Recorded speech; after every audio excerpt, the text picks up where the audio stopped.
Border Gavaskar সিরিজে মাঠের খেলা ছাপিয়ে চলছে কথার লড়াই। বক্সিং ডে টেস্টে জয়সওয়ালের আউট বিতর্কে রেশ না কাটতেই সিডনি টেস্টে শুরু হয়েছে কথার যুদ্ধ। এবার দৃশ্যপটের কেন্দ্রে বিরাট কোহলি আছেন, শরফুদ্দৌলা সৈকত। তবে এবার থার্ড আম্পায়ার নন, আছেন অনফিল্ড হিসেবে।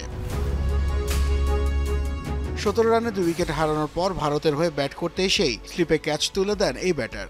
ঝাঁপিয়ে পড়ে বল হাতে রাখতে না পেরে শূন্যে উড়িয়ে মারেন স্মিথ। গালি অঞ্চলে থাকা মাইনাস লাবুসেন তালুবন্দি করার সাথে সাথে আনন্দে মাতেন অস্ট্রেলিয়া। ঘটনা এখানেই শেষ নয়। আউট নিয়ে সন্দিহান বিরাট দাঁড়িয়ে থাকেন উইকেটে। সন্দেহের ডানা মেলেছিল আম্পায়ার শরফুদ্দৌলা সৈকতের মনেও।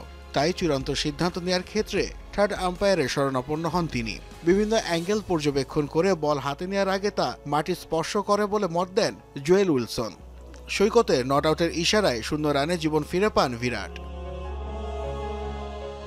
আগের টেস্টে ভারতীয়দের কাছে খলনায়কের চরিত্রে থাকা বাংলাদেশি আম্পায়ার এবার নায়কের চরিত্রে।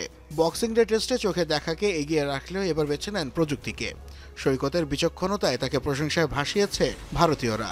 তবে মধ্যাহ্ন বিরতিতে যাওয়ার সময় আম্পায়ারের সিদ্ধান্ত স্মিথ মেনে নিলেও আউটের বিষয়ে শতভাগ নিশ্চিতের কথা জানান তিনি। আমি 100% নিশ্চিত ওটা ক্যাচ ছিল, এখানে অস্বীকার করার কোনো সুযোগই নেই। কিন্তু আম্পায়ারের সিদ্ধান্তই শেষ সিদ্ধান্ত এবং আমরা তা মেনেও নিয়েছি। শরফুদ্দৌলা সৈকতের এই সিদ্ধান্তের পর সাবেক ক্রিকেটার ও বিশ্লেষকরা দুভাগে ভাগ হয়েছেন। আগের টেস্টে বাংলাদেশি আম্পায়ারের প্রশংসা করা রিকি পন্টিংয়ের মতে আউট ছিলেন বিরাট, একই সুর জাস্টিন ল্যাঙ্গারের কণ্ঠে।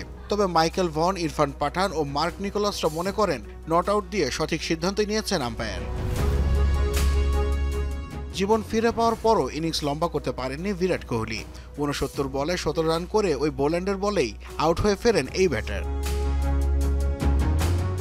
নাসিফ শুভ, যমুনা স্পোর্টস।